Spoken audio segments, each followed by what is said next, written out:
that.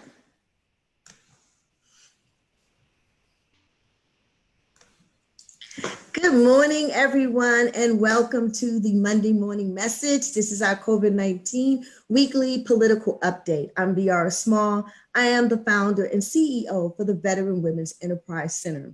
It's a national initiative that we've launched to help women veteran-owned businesses scale for success. If you want to know more about our organization, please visit us at veteranwomensec.org. That's veteranwomensec.org. Now, mark your calendars. Every week through June, we will continue to have our Monday morning message, and we will continue with our trending Thursday tips. And this Thursday, we'll be talking about how women veteran leaders programs can connect to collaborate and celebrate as we plan for Women's Veterans Day on Friday, June 12th. I hope you've already registered for our virtual celebration, which will be held via Zoom and Facebook Live. It will be from 10 a.m. to 1 p.m. Central Time, where we will have our Women Veterans Pitch Competition and 3 different resource fairs panelists to help you connect with women veteran resources across the state of Texas. We invite you and all of our women veterans across the nation to come and join us as we celebrate women veterans. This time to educate, validate, and commemorate those who have served in our military and are still serving. So, we want to get started with our program and welcome our very special guest, Liz Sara. Liz, how are you this morning? I'm doing well. Thanks so much for having me this morning, VR. We were chatting it up for a few minutes. I was telling her that we just started using webinars, so I'm not sure if you guys could hear our whole chat, but we were talking about names and the history of names and how they get assigned. So if you were able to join in, that was an interesting conversation. Liz bio is on our website, but Liz, why don't you tell us a little bit? I know you are the chair of the National Women's Business Council. Why don't you tell us a little bit about the council for those that don't know? Absolutely. So the council was formed about 30 years ago with legislation that was signed by President Reagan at the time. And the reason for the council getting its kickstart, if you will, was to provide a federal organization that would provide recommendations and advice to help women business owners and women founders in their quest to start and grow new businesses or establish the ones they have in a stronger foothold. So every year, the council makes recommendations to Congress, to the White House, to the Small Business Administration on programs, initiatives, or legislation that should be put in place or, in certain cases, be removed because it's causing an obstacle to women that would help women business owners in their quest to be successful in their endeavors. So I'm an entrepreneur by background myself. I started 2 software companies with some co-founders back in the decade of the 90s. So the struggles that many of your listeners today and many of the women that you support and advocate for are very much the same things that I had to deal with as a co-founder of a software company.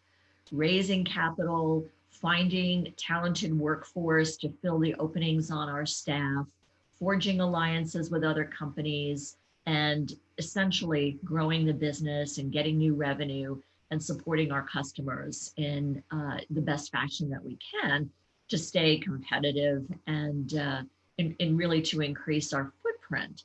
So when I looked at what issues our council should focus on, my personal experience as a small business owner and entrepreneur really played a significant role in making those decisions on what we could tackle that we would really make an impact on women in business for the country. Mm-hmm. I think it's really interesting for the council that our politicians understood that they really didn't have all the answers and pulled this group together so that they could keep a kind of post on what's going on in our communities, particularly with women-owned businesses. Now, I know you had a webinar very recently around financing for female founders. Can you talk a little bit about what came out of that webinar? What were some of the lessons learned about the importance of female founders connecting with financial institutions, and what are the next steps? Sure. You know, access to capital is probably the number one issue that women business owners and as well as their male counterparts confront throughout all of the different life cycle phases of a company. So whether you're starting it off and you need startup capital to incorporate, to get your website up, to, you know, maybe file patents, to seed capital, to get your product completed, to expansion capital to then roll out your product or service in whatever geography you're tackling presents a lot of challenges. When we look at some of the additional obstacles that women face in accessing capital, they are substantially facing an uphill battle compared to their male counterparts. Well, why is that? In a series of roundtables that we held across the country last year, one of the key things that we discovered when we looked at what were holding women back in getting new companies off the ground or growing their company was their inability to access capital either from banks, through loans, or for venture capital. So there's a couple of dynamics going on in those two scenarios. One, venture capital dollars go to exclusively technology companies. So while women do represent a small slice of technology companies, when we look at some of the data, women-owned businesses in the tech sector number only 5% of all technology companies. So when we see such small numbers of venture capital that women businesses are getting, it is primarily due to the fact that there aren't that many to begin with.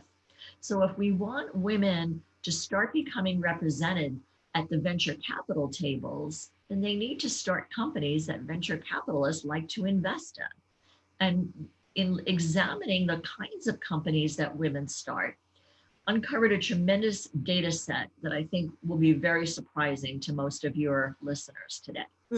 So women business owners represent about 42% of all businesses in the country. And that's absolutely impactful. When we compare it to 1977, when we first started counting women business owners as a gender in the business community. So back in 77, women business owners represented a little over 4%. So from then to today, we went from 4% to 42%. Fantastic. When we look at numbers, we are at about 12 to 13 million businesses in the country. The next data point to me was absolutely mind-blowing. Of those 13 million women-owned businesses, 90% have no employees. It is just one person. We started peeling back the onion to find out, well, what are those businesses that, you know, are just the one individual, the femalepreneur, the solopreneur, all these labels that we hear about. They're mostly services businesses, and those services are very broad. They are yoga instructors, graphic designers, healthcare workers, bookkeepers, wedding planners, photographers, hairstylists, bakery owners, etc. They're Main Street businesses. They're the kinds of businesses that make our own community more vibrant, that we support by living in the neighborhoods that we choose to live in for the variety of organizations and retail that we're able to walk to or easily drive to and enjoy. So these women are going to face hurdles in raising money if they don't have their financial house in order. What does that mean? When we looked at where the PPP loans were going, and everyone is familiar and has heard so much about the SBA's PPP program to help small businesses during this pandemic that we are actually still in. Exactly. Women need a better handle on what it means to be financially literate. Women need to, and these are the 5 things that I, in my current business as a strategic marketer, share with the companies that I help in the DC, Maryland, Virginia area. Women business owners need to have a separate business bank account Of from their course. personal bank account. All Mm-hmm. too often, it's all meshed together as one thing, and banks don't really care for that when you go to them for a business loan. Secondly, women need to select a community or local bank for their business. What we saw in the PPP is that the large global banks such as SunTrust or Bank of America or Wells Mm-hmm. Fargo were going toward their very large global customers first to give loan approval for the PPP. So a tiny woman-owned business who had a Wells Fargo account was going to be very far down the list. And as a result, the first round of PPP money was exhausted before many of the really, really small businesses had a chance to have their application reviewed and approved. We were You know what, very, Liz? go ahead. In our very first session that we did for Monday morning message, we had two of our own business owners talking about their experience with the CARES Act. And one of our ladies was a Bank of America account. She'd had it for about 17 years, but she had never taken out a loan with them. And when she went to them for the PPP, they wouldn't process her. Yeah. And so we saw that, and the National Women's Business Council spent some time in conversations with the SBA administrator to Mm-hmm. ensure that the second round of PPP money would actually go to the really small businesses that desperately needed it. And we were very encouraged when that round had a $60 billion financial set aside for Right. small lenders, because small businesses tend to work with small lenders. And Yes. so as a result, we saw many very small businesses have the ability to access that PPP money, and they successfully got those loans. And so when I look at where do small women business owners bank, I personally encourage them go to a small community or local bank. Right. Part of that, get to know a banker at that establishment.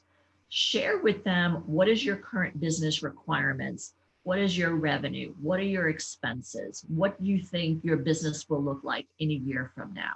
Have somebody there understand you and your company so that when you need a line of credit down the road, or you need to start opening up credit cards for your first employee or your second employee, you've got somebody there who will work with you. Thirdly, I'm encouraging all women business owners to bring in a bookkeeper or an accountant, Yes. part-time, freelance, get your financial statements in order. So many women businesses lack those. They don't think they need them. They may be a Mm-hmm. personal trainer and they may say, well, why do I need that? Well, guess what? You need that because you personally need to know, are you charging the right amount of money? Are you looking at ways of growing your business to increase your revenue? Where are your expenses going? So having adequate financials help you build a roadmap for building your own business. And Absolutely. finally, become more financially literate. There are plenty of online classes, workshops, webinars, sessions that are put together and offered by large financial institutions that will help educate everyone, but women in particular, on the importance, let's just say, of having a good credit score. One of the things we learned last year through the roundtables around the country that the National Women's Business Council held is that so many women have credit scores under 700. Hmm. Why is that? Why do they not understand how valuable it is for a financial growth path, whether it's by loans or whether it's by grants or whether it's by equity investment by outside investors to Well, I have tell you, I'm sorry, Liz. I tell you one thing we found out when we did our Moments That Matter research project in the DFW area. We interviewed a number of women veteran owned businesses. And what we found is that a lot of women are using their own finances. And they're using their own finances until they actually overextend themselves. And by the time they want to implement a growth strategy, they have become a risk to the banking industry. even though their business itself might be a good business and a viable Mm. opportunity, their credit, the way that they have positioned themselves, is no longer viable for those institutions. And we find that even happening with some of the CDFIs, that our women are not getting approved, even though they have great businesses. When you look at both their personal and their business credit, it's just not meeting the tests. And so that's something that we've been trying to educate women around, as well as those financial relationships. That financial capital is beyond just what you have in a bank. It's what you said, having those relationships, knowing a banker by name, that banker knowing your business by name, and going to those networking events, and keeping them informed of how your business is growing and doing is so key, way beyond just a bank account. You really underscore, such a critical area for women to really be cognizant about. So this whole topic, excuse me, of financial literacy is one in which our council is tackling this year. So we've been having conversations with credit bureaus, we've been having meetings with the Treasury Department to understand what's already out there that we can help spread the word and point women business owners to, that will help them in their journey to become better credit risks for the future growth of their business through loans or through equity investments, and really provide the kinds of resources to them or point them in the direction to really satisfactory sources of resources that they may not know that exists, that would be beneficial to them and to their business. I work with the small business community in the startup technology sector for the last 20 years through my marketing strategy firm. And the number one reason why startups go out of business is lack of capital. So if we can help solve and close that gap on lack of capital for women, we're hoping that more women can get more businesses off the ground, and we can start to see a bigger increase in women businesses across all sectors, not just the brick and mortar and the Main Street type businesses that women tend to start, but rather everything from aerospace to construction to biopharmacy to boutiques. I think one of the things we talked about when we were kind of having our prep session is, I had a colleague say to me, women always open these small businesses. And the response I had to her was that it's not that women want to open these small businesses. It's what we've already talked about. Women have less access to capital. And so it's harder to open up a trucking company or a manufacturing firm or some of these organizations and companies that just take a lot more financing.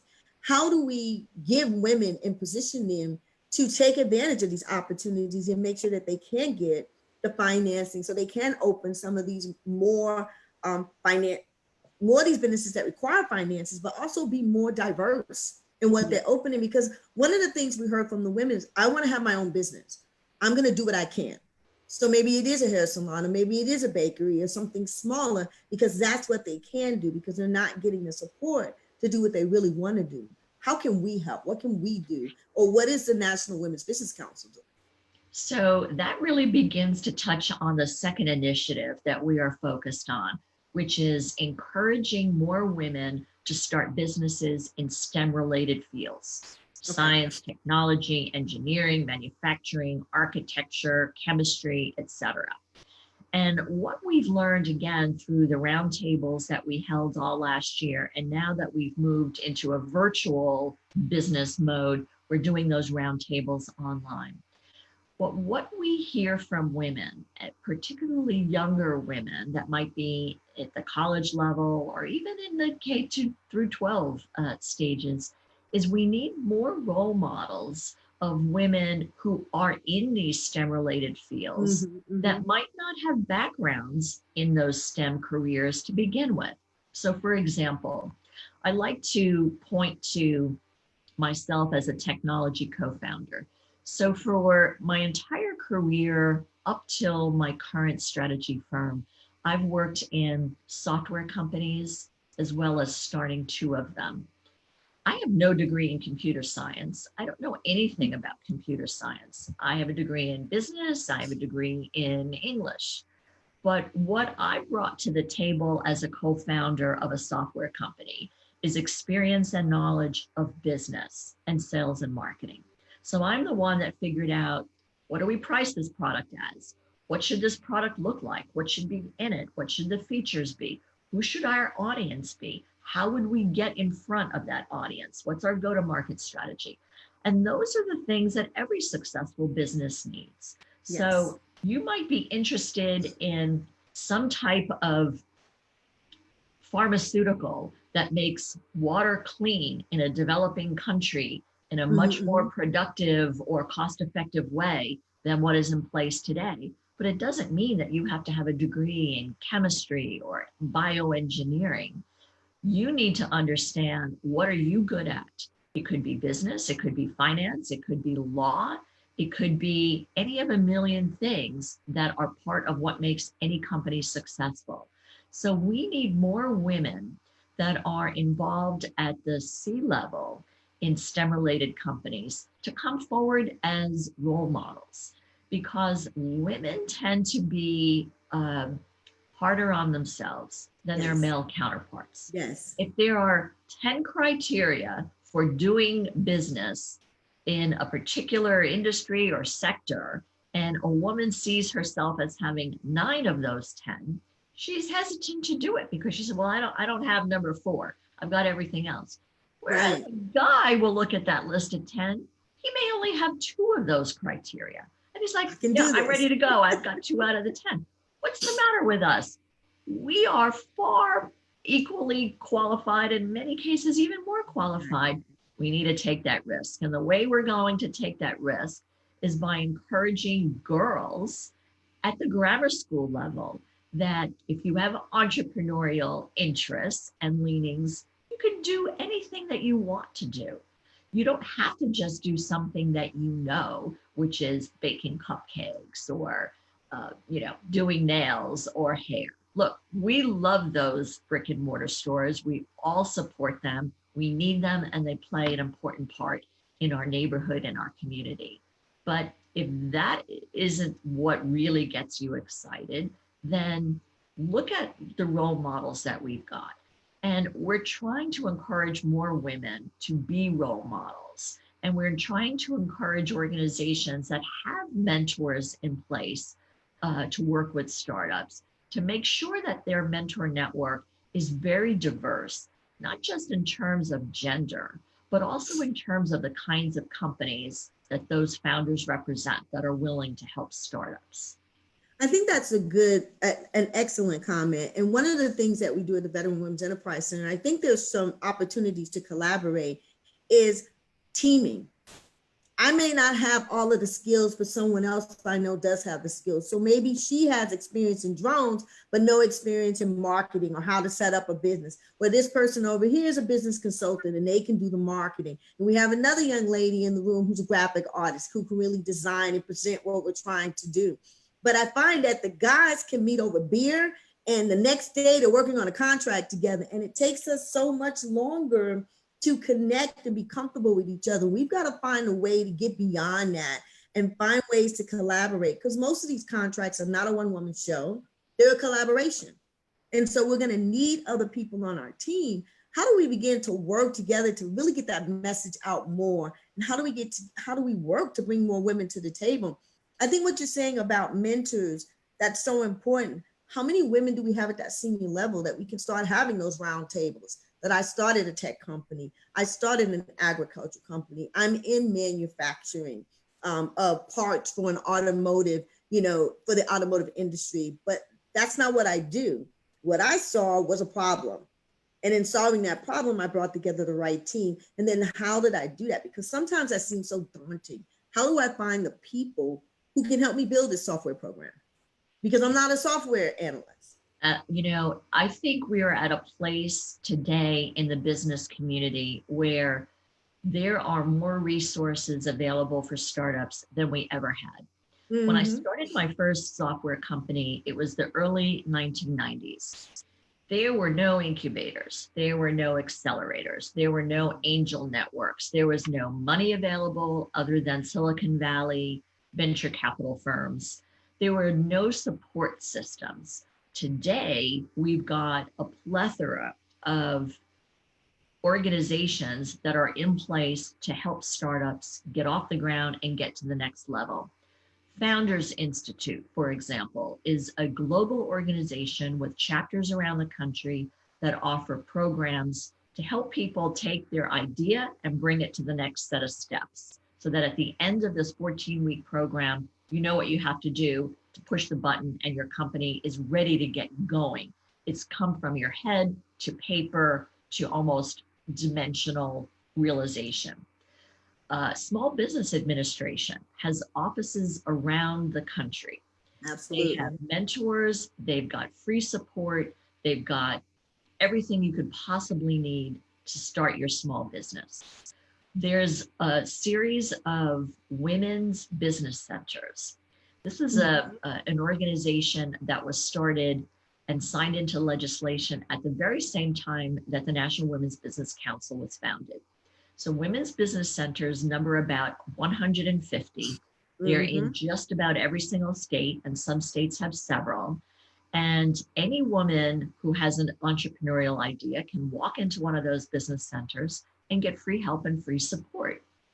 SCORE, if some of your older attendees today might recall, is a network of about 10,000 retired executives who volunteer their time in their community to help startup founders. The new Liz, CEO of SCORE. I want to jump in there because we are a SCORE site at the Veteran Women's Enterprise Center. I am a SCORE mentor, so it's not just the Fabulous. oldies. And we tell everybody SCORE is for the life of your business. So whether you're starting, growing, or exiting, SCORE is a great resource. Oftentimes, though, you don't find a lot of women at the table. You don't find a lot of women mentors at the table. And sometimes for women, it's good to see other women doing what you're doing because we know that the guys are in all these different segments. And then you kind of look at it and say, okay, there's no one doing this like me. And so you want to look for those areas where you can find other women that are doing what you're doing. I think that's so important too. I am so thrilled to hear that you are a SCORE site. And yes, we are. The new CEO of SCORE is a woman.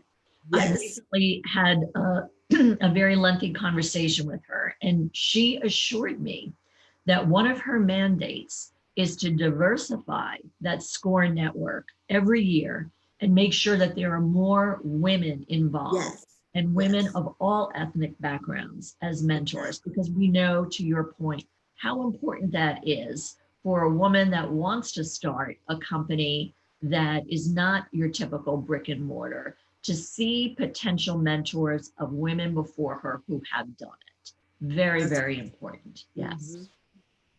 And you're right. There are so many resources. I talk to people that call us all the time, and it's so interesting that they don't know how to find these resources, or they come up in different searches. They don't come up the way that they should. And I think all of us have to do a better job of talking to our resource partners and letting them know, how are our SEOs in there, so that when people are looking for help, these organizations come up so that they can reach out to them. You're so right. I mean, I think the whole business sector has about a big gap when it comes to marketing. I mean, as a marketer, we need to do a better job, all of these organizations, of getting the word out on what we do.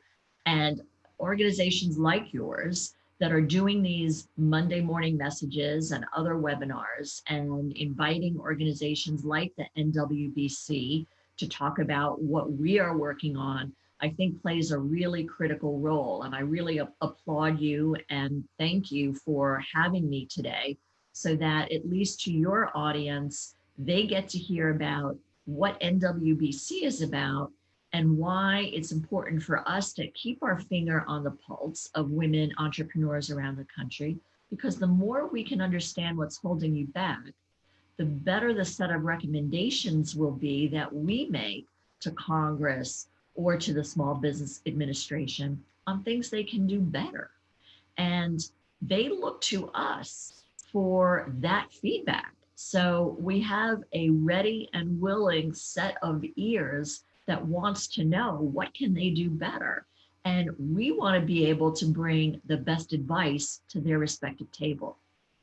You know, one of the things I want to bring up while we're speaking, Liz, is I had reached out to a number of our banking partners when this whole COVID-19 thing started. And what we find is that a lot of our women, particularly those startups or some of those that are just kind of hitting brick walls, as you said, with these community-based organizations, they're not paying themselves. They're putting, at least they're not paying themselves officially. They're putting everything back into their business. So the whole paycheck protection program just kind of eliminated that group because there was no paycheck.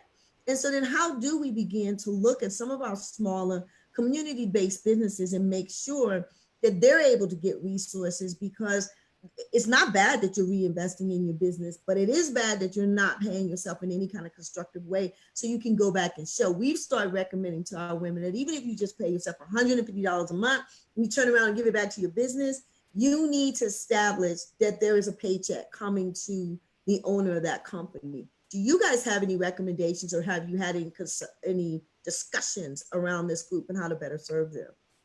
Well, I think the number one thing goes back to, again, with this group, is they really need to have the financial statements about their business. They need to have a balance sheet.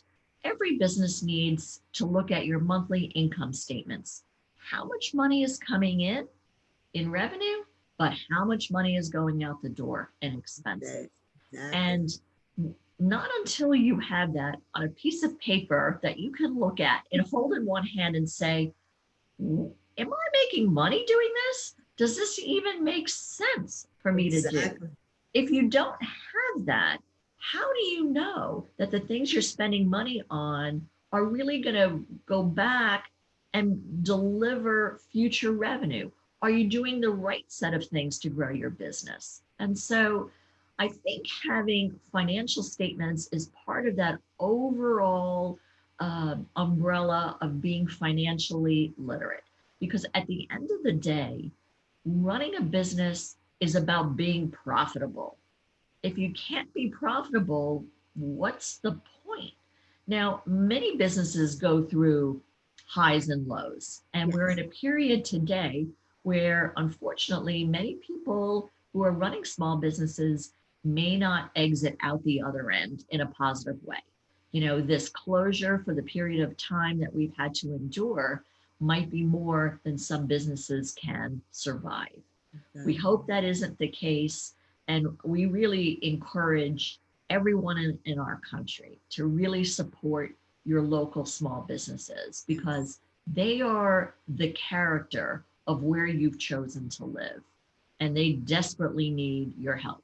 All businesses are struggling today because of what we've been through as a country, but the small businesses are hurting the most.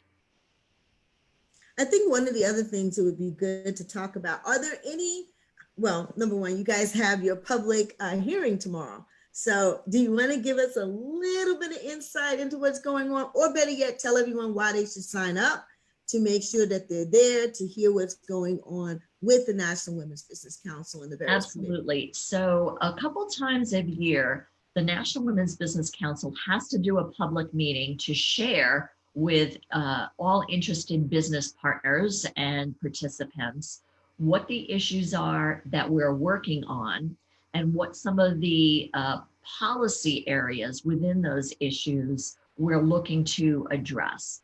And we do that by way of getting feedback, like, are those good things for us to be focusing on? What is your viewpoint on various aspects of those things? So the three issues that we're going to discuss in detail tomorrow have to do with, number one, access to capital. And under that, one of those topics will be, how do we make more women business owners financially literate? The second major topic will be, how do we encourage more women to start companies in STEM-related areas versus the very familiar brick and mortar?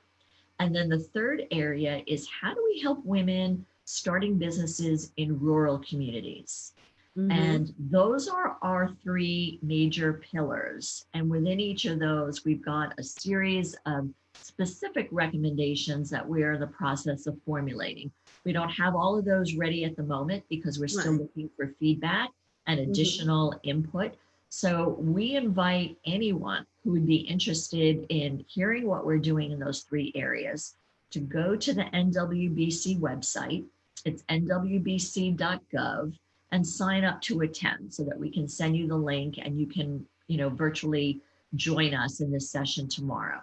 It's going to be held at 12 noon Eastern, and it'll go for about 2 hours.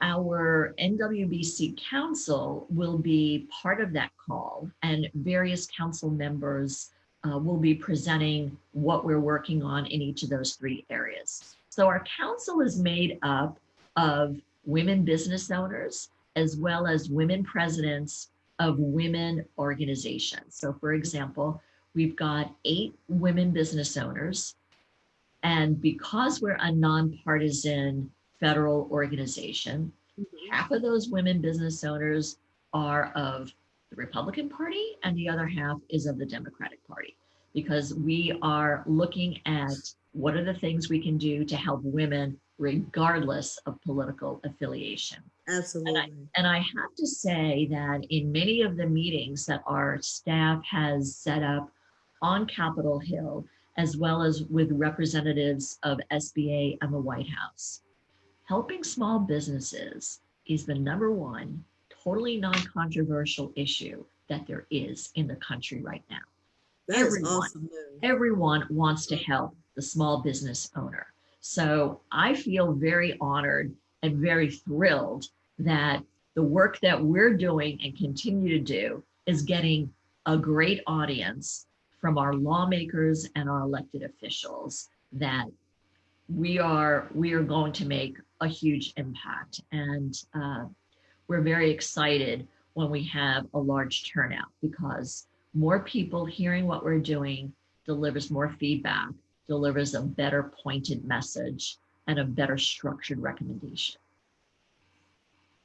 So I want to share one last thing, and I think that whole concept around getting more women in STEM is very important. And one of the things I think a lot of us would like to see, because I've heard women ask about that, is more incubators and more accelerators that are focused on women in these areas where they can come together and collaborate and get the kind of partnership support and leadership to really build out a software program, a manufacturing company, whatever it is that they're looking to do. We have so much going on in clean energy and sustainability. And I know that I've heard women discuss really creative ideas they have, but then they just kind of lay back because they feel like, I don't have the expertise to make it happen, but I think this is what people should be doing. And we need to tell them that you don't have to have the expertise. You can lead that idea. You just need to build the right team. I don't think that message is getting across. So I really hope you guys bring that home tomorrow in your meeting, to just keep letting women know you can have a great idea. Now you just need to build a team. Yeah. And we need to do a better job of helping them build those teams. Teams is really what it's all about. So when I look at my software company co-founders and I, so there were 3 of us. I was the business person, the marketer. The second co-founder was our software guru. He's the one that built the software platform. And the third partner was the money guy. He was an ex-consulting firm partner who wanted to do something entrepreneurial. So he was the bankroll. So we used his money, my expertise, and my software developers, coding ability. Any one of us by ourselves couldn't have done it alone. But the 3 of us brought the 3 critical components of the business together. And we were together through the whole life of getting that company designed and built and launched and marketed, and our first set of revenue in the door. And so your point about forming a team is really critical. And so you don't have to be the domain expert. So in our case, as a software company, I wasn't the domain expert, but I was the business expert. And you need to look at, what are you good at and what are you passionate about, and apply that to something that you would enjoy doing. So before I got into tech, I was in a very different industry, again, as a business and marketing executive, but I knew that technology was really transforming, and we're going way back. I won't even tell you how. But technology was really about to transform the way business worked and the way we work and handle our lives and our day-to-day activities. And I knew I wanted to be part of that. I knew I didn't want to learn how to create software or do coding or how it all worked. I didn't care about. But what it did is what I did get interested in and excited about. And so I just encourage all women to look at, what are you good at? What do you really get excited about? And then marry that with other people. And it doesn't have to be other women. I mean, as I just explained, I teamed up with 2 other men. And remember, male make up 50% of the workforce and the business community. So don't just say, I'm only going to work with women, because you're cutting out 50% of your market. Exactly. Look at, what are the personality characteristics? Do you all share the same goals? Do you all have the same vision? And where partnerships don't work out is where you've got different visions and different goals. And it works. And that's the case of every partnership, whether it's a marriage, whether it's a dating relationship, whether it's a business. It's got to be on the same page. Absolutely. So let me see. We're winding down. We're at about 10:42. I've posted that if anyone has any questions, so I'm watching to see if any questions pop up. I'm looking both ways, on Facebook Live and on Zoom, trying to make sure we don't miss anybody. So when you see me kind of looking around, that's what I'm doing, trying to make sure both of our platforms are covered. But I did want to ask you, give us, and I know you gave us your 5 points, and that may have been it. But let me know, are there 3 strategies, key strategies, that you think women should employ now to effectively pivot and position your business as we begin to not just survive this pandemic, but I'm really looking for women to come out thriving. And so what are those things every female business owner should be looking at and saying, hey, I need to be looking at these 3 key things if I'm going to seriously pivot and position my business to do more than just survive this, but to come out and thrive? I think that's the very subject that every business needs to grapple with today, not just a women-owned business and not just a small business. So the perspectives that you need to consider are these. Number 1, your employees. How can you prepare them for dealing with your customer base and your potential customer base in a way now that they will feel comfortable as well as safe? Number 2, your customers. How are you going to interact with them going forward? Does that change? And if so, in what way? Your prospect base. How are you going to attract and serve new customers? How will that differ from the way you've been doing it? Meet with your team, meet with advisors, bring in some outside experts that are willing to provide some coaching on a pro bono basis, and talk about, what does your new plan look like? The more perspectives that you can gather to put those thoughts into place will give you a better, more targeted plan that will make sense both for your organization as well as your marketplace. Look at what you can do to make it easier or more productive for your employees and your customers to do business with you. You don't necessarily have to go back to, and I'm hearing this all the time from larger organizations where everyone used to come into the office every day from 8:30 to 5:30. Well, they've learned that, hey, things didn't work too badly when people were teleworking. So maybe you're going to move to a schedule which is part of the time everyone is in the office, part of the time people are working from home in a telework situation. I think the whole nature of work and where it's conducted has been dramatically impacted by what we've just gone through. And I think it's going to change going forward. I think we're going to learn that work doesn't have to happen between 8:30 and 5:30.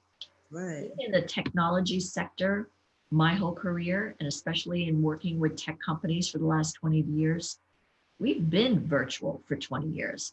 We've been using all of these virtual teleconference platforms, from Slack to Zoom to Google Hangouts, platforms that many of the rest of the business community have just discovered. Hey, we've been there.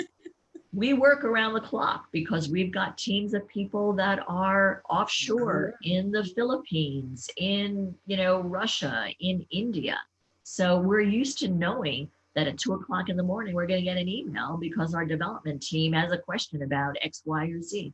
So tech has been very, I would say, seamlessly affected by this move to virtual because we've already been there.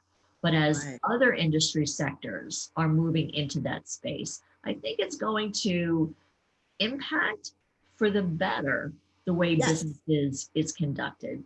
I was just going to say that. I would say so many businesses have not been connected, and they were kind of forced to get connected. And now they're finding all of these more automated ways to do what they were doing and to connect with people. So we're doing these virtual sessions now, but we want our attendees to know that in the third quarter, we're going to start doing these as podcasts and just kind of reposting them so people can get to this information whenever they want. And we're going to be doing kind of what you said. We're starting a masterclass for our business owners to help them think about transformation, because so many of our business owners are a one-woman team. So who do they talk to? Who do they share this information with? Who do they bounce ideas off of to figure out what are those next steps? What are other people are doing? And so we need to bring together that team so that people can have some place to come and talk about their challenges and what other people are doing to succeed and how they might find ways to work together. So I have really two good questions for you. I want to make sure we don't miss them and run out of time. So the first question I have is, where do you find those like-minded people if they are not in our circle of friends, family, and coworkers? So I would say look within your industry. And I'm going to point to an email with a news flash that I got just the other day. Okay. Every industry is looking at ways to spur innovation and entrepreneurship in their sector. So this little notice that I got, little big notice from NASA Space Agency, just launched a pilot program called Entrepreneurs Challenge. And they're trying to bring new ideas and participants in new technology areas for the space agency. So in areas like robotics, machine learning, artificial intelligence. And the program will award $100,000 in prize money to, the winners of those people coming up with the best prize. So every industry is doing something like this. And I would encourage you to look within the industry of the kind of business you're looking to start or that you have. I'll give you a very different example of a different approach. BMW, the car company, has an incubator in New York City. And I've spent some time doing workshops and virtual webinars on different marketing and go-to-market strategy ideas for their companies in their incubator. Their incubator invests money in startups. I believe it's like $100,000 in the startups that they bring into the incubator. And the kinds of startups that they look for are ones that have technologies related to the urban city. So it doesn't have to be car related. It could be anything pertaining to the city. So two different examples.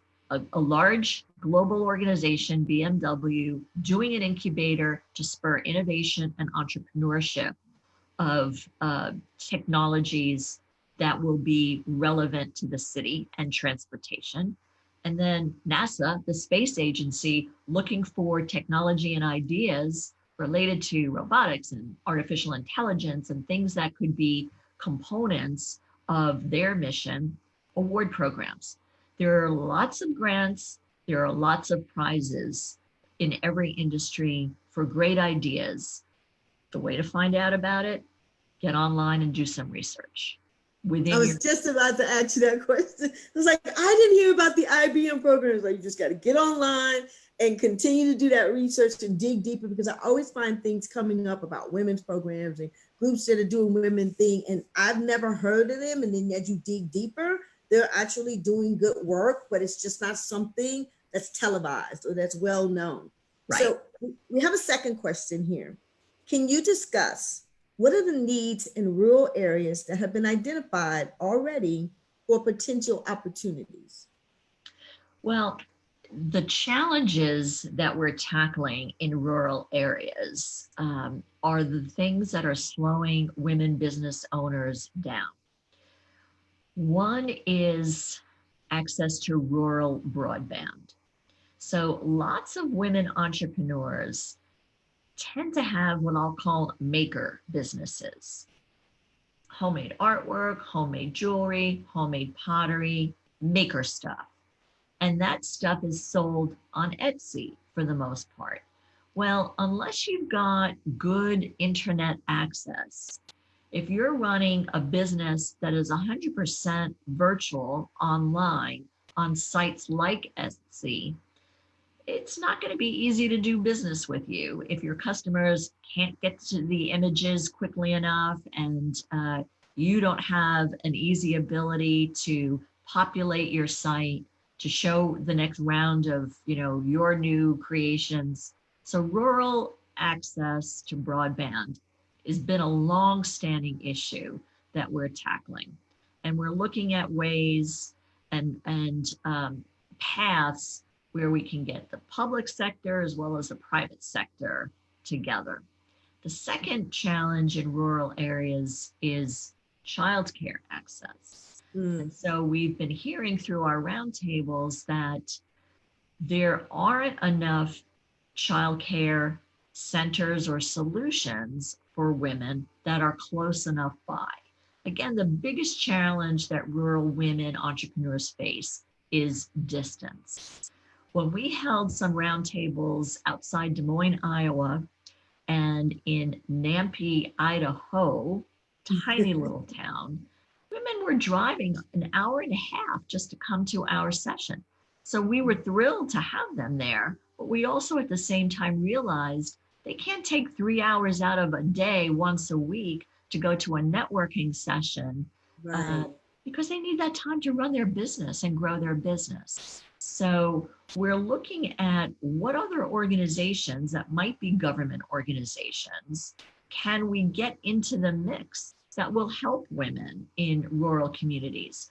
Community colleges that have entrepreneurship centers. Perhaps there are ways that they can incorporate women from the community that are not attending the classes to be part of those, or women in the community to access a mentor network that the community college's entrepreneurship center might have.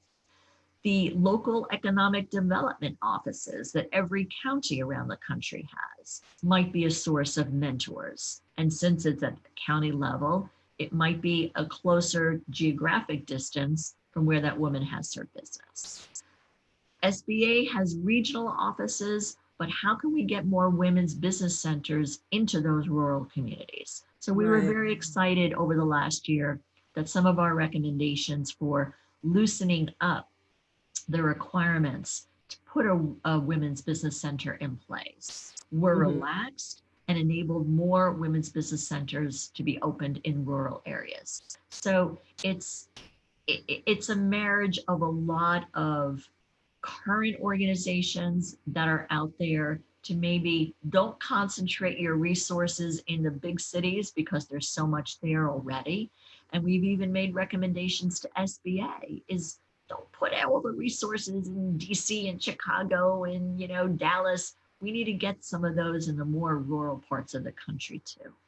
Well, I think we need to also remind the SBA to just look at the big picture, because when I moved to Dallas in 2016, we didn't have a women's business center. And that's a huge metropolitan that has a plethora of women businesses and very successful women businesses that didn't have a women's business center to support them. So I think we need to look at the whole way of how we decide where they go and how we're placing them to make sure that we're really offering support across the board and not just in small pockets. Women are having the opportunity to be successful.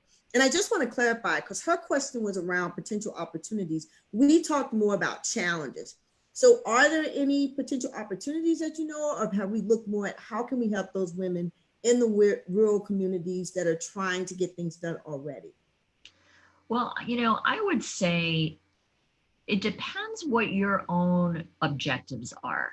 Do Mm-hmm. you want your impact to be at the Main Street level, or do you want your impact to be at the state and national level? And that really goes back to where's your passion and what's your vision? And if your vision is beyond Main Street, then we encourage you to look at STEM related areas.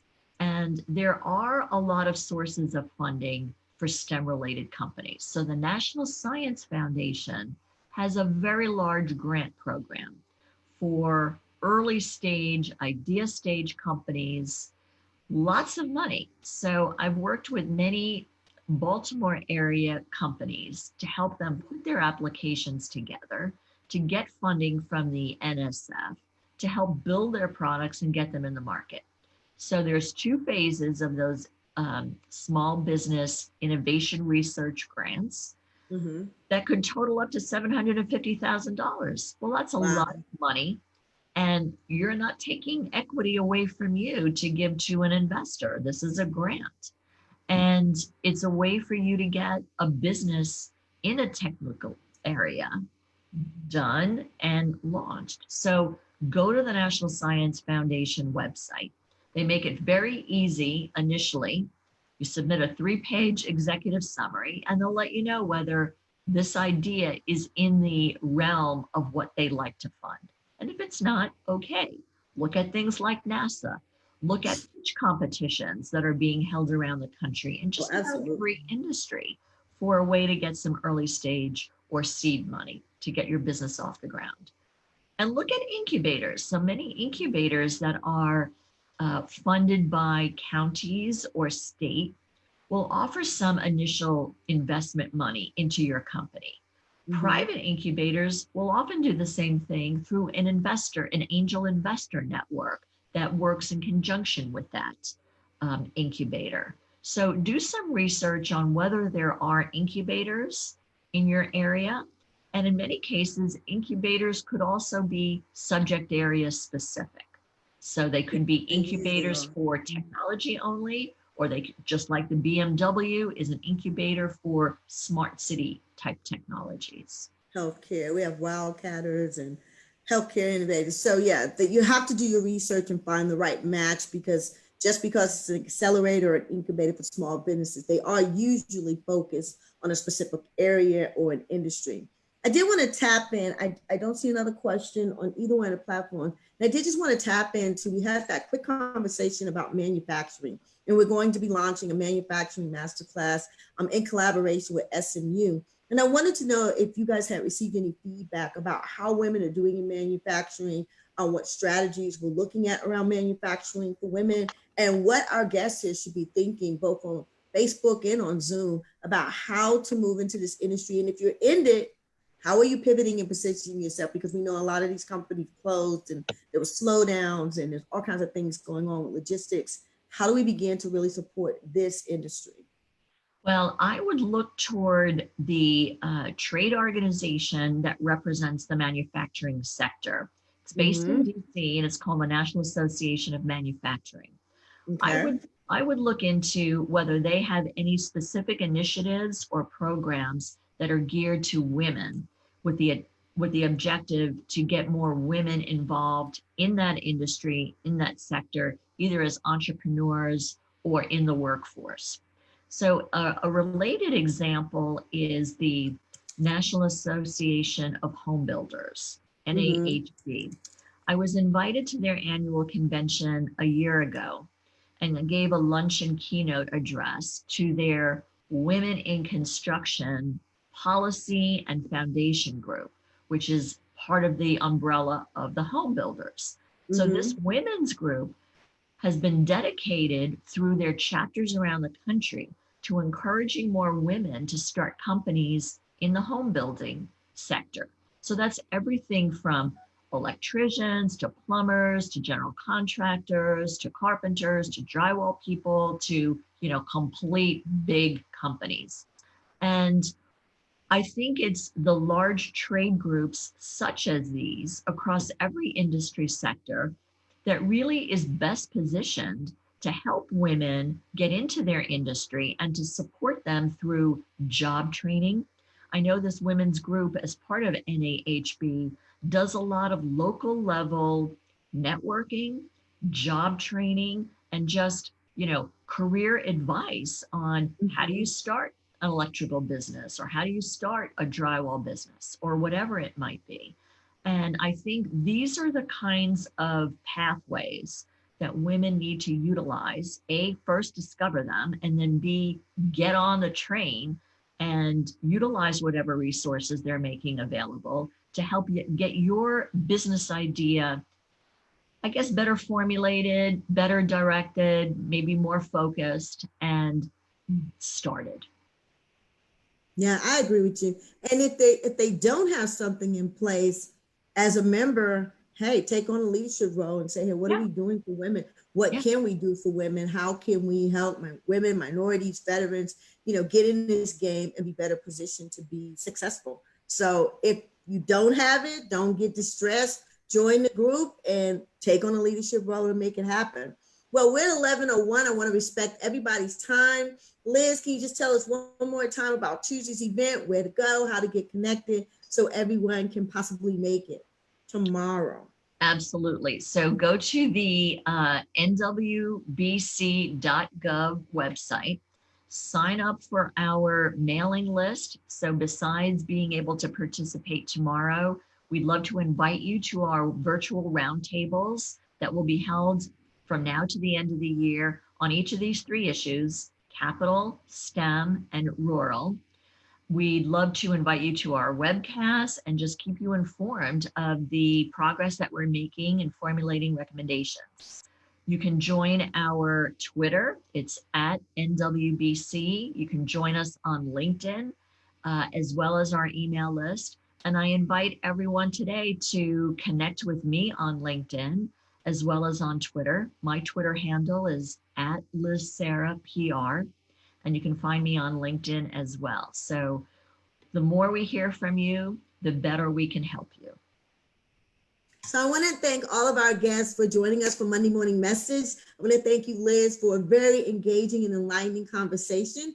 Remember that June 12th is Women's Veterans Day. Our virtual celebration will be from 10 a.m. to 1 p.m. Central Time via Zoom and Facebook Live. Also, we will be joining the Women's Business Council Southwest for their Women Business. How can veteran-owned businesses get certification, and why is it important? I will be a panelist with them on Thursday. And then Thursday night, how women veteran program leaders can connect, collaborate, and continue to celebrate women-owned businesses via our Trending Thursday tips. So there's a lot going on this week.